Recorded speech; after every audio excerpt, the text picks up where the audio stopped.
you don't want to go through life being scared of being buried alive in a box, do you? I mean, that sounds frightening. It is. Then stop it! Did you know that when Warner Brothers started a record label, their first ever success stammered during every line? This was Bob Newhart, who became an overnight comedy sensation by just pretending to talk to someone on the phone. You think that's unusual? Do you, Willard, finding a shell on a beach? He even hit #1 on the Billboard charts twice in a row without ever recording a single song. But would you believe that Bob decided to become an entertainer just because he sucked at his job? Leaving behind a simple life. George Robert Newhart came from very simple beginnings. He was born in 1929 as the only brother of 3 sisters in Oak Park, Illinois. The family was pretty well off, and the children never wanted for anything. Their mother, Julia Pauline, looked after the kids and the house, while their father, George David Newhart, after whom little George was named, was the owner of a successful plumbing supply business. To prevent confusion, little George started going by his middle name, Robert, shortened to just Bob. Growing up, Bob Newhart never dreamed of being in show business. In fact, it was deemed a gaudy profession and ran against Midwestern family ideals. Bob graduated from a private prep school before going on to Loyola University in Chicago for a bachelor's degree in business administration. I met him through an organization in school, within the school, that did plays called the Harlequins. However, Bob often found himself distracted in classroom, feeling as though he was destined for something different. At the time, one of his closest friends was Jimmy Sheeran, a member of Loyola's boxing club. Young Bob was by no means a brawler, but he was a fan of the sport and a devotee of the Pabst Blue Ribbon bouts on CBS. He felt like trying it out and asked Sheeran to teach him how to spar. After Newhart's downtown accounting classes, the two friends would meet at a gym near Lakeshore campus. They wore gloves, but skipped mouth guards and headgear. They'd get engrossed and take legitimate swings every so often. Ultimately, the novice Newhart would routinely get boxed in the face. His moonlighting days as an amateur athlete ended when he graduated in 1952. He should have been recruited into a corporation for his qualifications, but fate had something else in mind for him.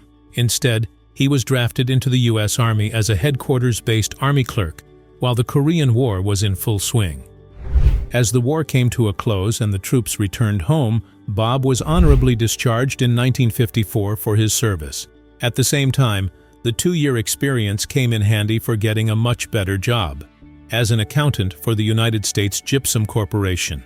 Now here, if Bob was an ordinary person, this was it. A simple life and a decent job with family support while you're still young. It all sounds like a very wholesome dream to look up to. But young George Robert Newhart had much bigger dreams, and a business life was not for him. Creative minds. The thing is, being an accountant requires a meticulous temperament. What I mean is that you have to be patient and analytical, somewhat like a perfectionist.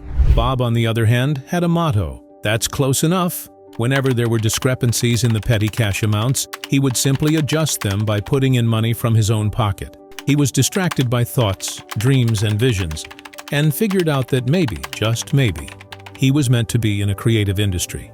He put his thoughts on paper, which got him a new job in 1958 as an advertising copywriter for Fred Niles, a major independent film and television producer in Chicago. Now and then, on breaks or in between tasks, Bob and a coworker would entertain themselves with long telephone calls about the most absurd or bizarre scenarios they could think of. What would the people in those scenarios do or say? What would happen next? At this moment, Bob fell in love with the sound of laughter. He thought, "Wow, what a great sound that is. I want to keep repeating that as much as I can." And between fits of laughter, his friend mentioned as well that this was something he'd never expected and would love to hear more often. Then Bob had an incredible idea. Why not make more people laugh as well? What if their telephone conversations like these were played on the radio for entertainment? Bob started recording their calls to send over to radio stations as audition tapes. Unfortunately, his coworker took another job in New York City and left town soon after. But Bob didn't need anyone else on the other end of the line. He could just record by himself. And because he was the only person talking, there was no unexpected factor in the recordings. Soon he started developing set routines to record. These tapes ended up with Dan Sorkin, a radio station disc jockey who was so impressed with the potential of this comic set that he took it to the head of talent at Warner Brothers. We're friends. I didn't think Ed was that good, but I thought this Bob Newhart was hilariously funny. At this time, Warner Brothers, the famed film studio, was coincidentally branching into the music business with their own record label. Based solely on his call recordings, the label made one call to Bob Newhart, resulting in an impromptu telephonic performance. But the deal was already set in motion before Bob ever picked up the phone. They were ready to sign him in 1959, barely a year after establishing the record company. The executives at Warner Brothers were hoping to capture his act live in a nightclub. But there was a catch. While Newhart had a few routine sets, he had no act and had never performed in a nightclub. And nightclub owners weren't keen on booking untested headliners. Meanwhile, Bob Newhart was determined to impress and started piecing all his material together into a stand-up routine that he began to test out at smaller nightclubs and bars around Chicago. The first few nights were exceptionally tough on Bob. It was his first time with so many eyes on him. But he went on stage with only one thought. You have to sum up all of the bravado you have in the world and then go out there and act like you know what you're doing when in fact you really don't know what you're doing.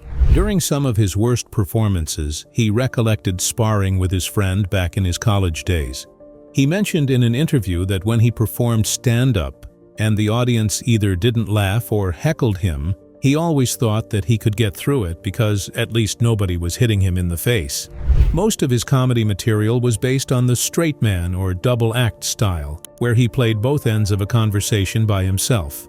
He gathered all of his best material, which got the most laughs, and he was ready, patiently waiting for a call from Warner to tell him he had been booked for a major show.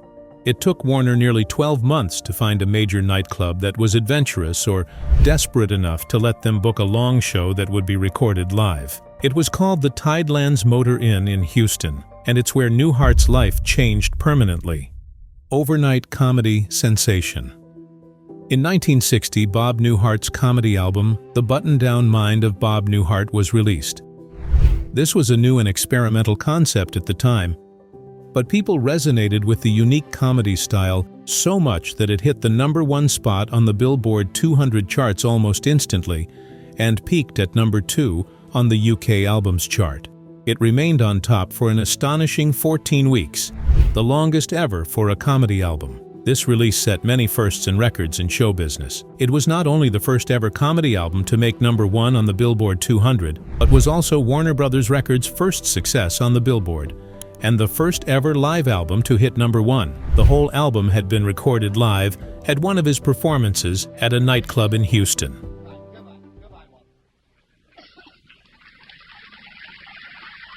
The album even went on to win 2 Grammy Awards, the first for Best New Artist, making Newhart the only non-musical artist ever to win a Grammy, and the second for Album of the Year, beating iconic performers of the time, including Frank Sinatra, Nat King Cole, and Harry Belafonte.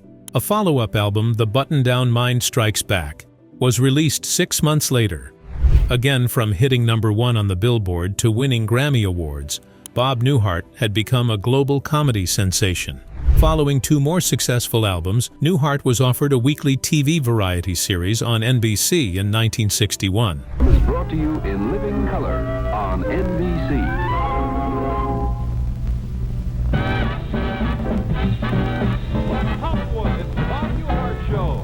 While the Bob Newhart Show was short-lived and lasted only a single year-long season, it won a Primetime Emmy Award nomination and a Peabody Award. The Peabody Board even said that Newhart has proved once again that laughter is the best medicine. Bob Newhart, however, did not like the life of a full-time TV series host and found himself exhausted. He mentioned in an interview, "I took all the responsibility for the program 7 days a week, 24 hours a day, despite a fine production team." Despite being offered numerous sitcoms, Bob turned them all down and went back to performing stand-up routines in nightclubs. He decided to sharpen his acting skills by taking on smaller guest spots on TV and in films, beginning with Don Siegel's Hell is for Heroes, starring Steve McQueen. Beginning to get a little surly, sir. Yes, sir, they know all the lines. Oh, and about the amateur... as well as Hot Millions,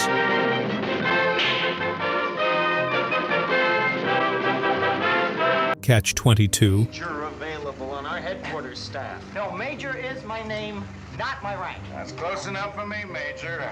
Consider you... and Cold Turkey. This check goes. Eagle Rock will be a symbol that could crush the whole tobacco industry. Gentlemen, you wonder why I'm not panicking? The Bob Newhart Show. Creators Dave Davis and Lorenzo Music had been following Bob Newhart's work and had wanted to work with the comic for some time. They first wrote a segment for Bob on Love American Style in 1969, but unfortunately, Bob wasn't available, so they got Sid Caesar instead. A few years later, in 1972, they wrote a script that would feature Bob for the Mary Tyler Moore Show. But again, Bob wasn't available. The duo had become story editors on Mary's show. The parent company, MTM Enterprises, had decided to branch out with a fresh idea and asked them to do a pilot. Dave and Lorenzo knew exactly what they wanted to do. They wanted a show with Bob Newhart. Bob's manager was directly approached by the husband-wife duo behind MTM Enterprises, producer Grant Tinker and actress Mary Tyler Moore. They pitched the sitcom series called The Bob Newhart Show, which was to be written by David Davis and Lorenzo Music. Bob would have the starring role of psychologist Bob Hartley, with Suzanne Plachette co-starring as his loving wife Emily. The duo would run into humorous situations with Bob's patients, neighbors, friends, and family. At this point, Bob had wanted a change for a long time. You see, the situation was now different. While on the road in 1962, he was set up on a blind date by fellow comedian Buddy Hackett with character actor Bill Quinn's daughter, Virginia Ginny Quinn. A year later, the two married, and by 1972, they had 3 kids. I'll fix you up on a blind date, and then you'll get married, and then you have kids, and maybe you'll name one of them Buddy. Bob had been on the road for almost 12 years doing stand-up. These were mostly one-night shows where the next day he would be off somewhere 5,000 miles away for another show. Bob wanted a normal life where he could go home every day to be with his family. This new sitcom seemed promising, and plus, he got to be home. The Bob Newhart Show aired its pilot episode in September 1972 and became an instant hit.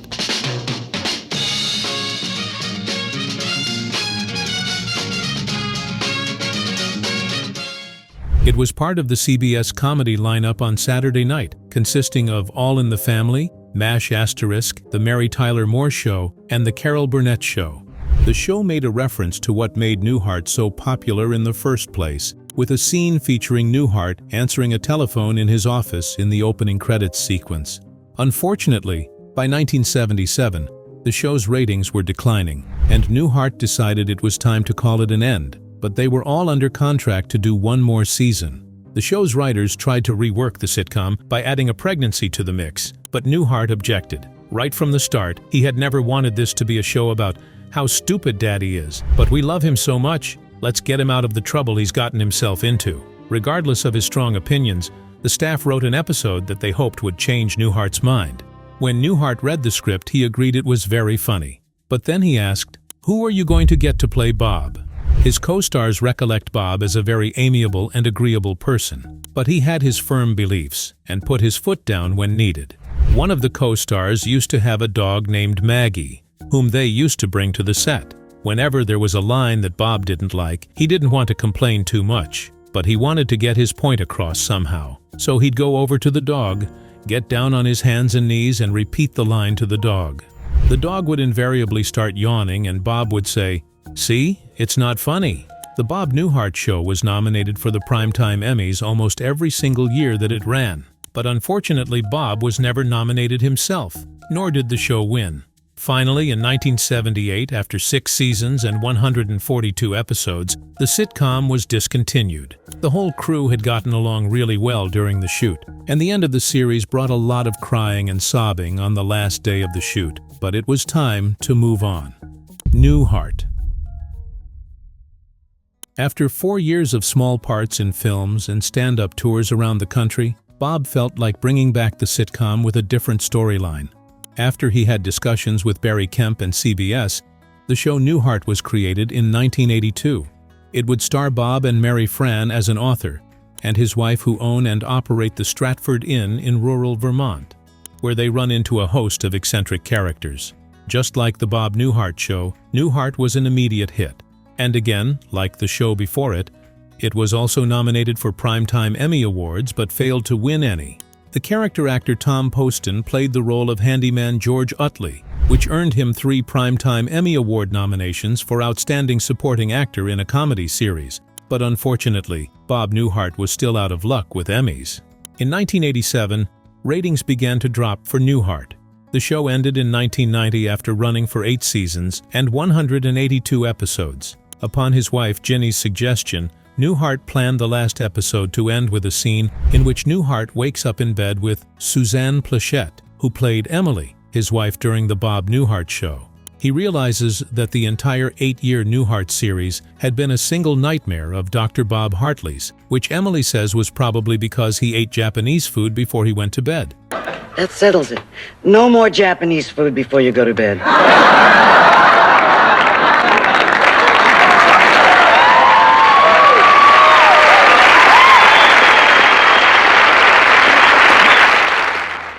This twist ending was later chosen by TV Guide, TV Land, and A&E as the most memorable finale in television history. Return to stand-up. After the Newhart show came to its finale, Bob decided it was time to hit the road one more time and started doing stand-up tours all over again. Everyone who has seen Newhart's performance remembers him for his deadpan delivery, where that he would deliver his punchline with a straight face, making the comic impact even more profound. He was known for a slight stammer that people said he had incorporated early on into his persona. It's wonderful coming to New York. I don't get to New York enough, and I love the skyline. I especially love the Empire State Building when it's lit up, and maintained for all his characters throughout his career. However, Bob was such a natural performer that very few close ones knew that he stammered while speaking naturally. Come home. So anyway, I had to find this out. The hesitant stammer built tension before the punchline, whether Bob was on stage, on TV, or on the radio. Even on most of his TV shows, although he had his fair share of punchlines, he mostly kept up the straight man persona, which worked even better when he was surrounded by more eccentric characters all around. Several of his routines involved hearing only half of a conversation instead of both sides. It was as if he was speaking to someone on the phone while on stage. In a bit called King Kong, he played a rookie security guard at the Empire State Building, seeking guidance on how to deal with an ape that is between 18 and 19 stories high, depending on whether there's a 13th floor or not. He assured his boss he had looked in the guard's manual under ape and ape's toes. Sir, he's between 18 and 19 stories high, depending on whether we have a 13th floor or not.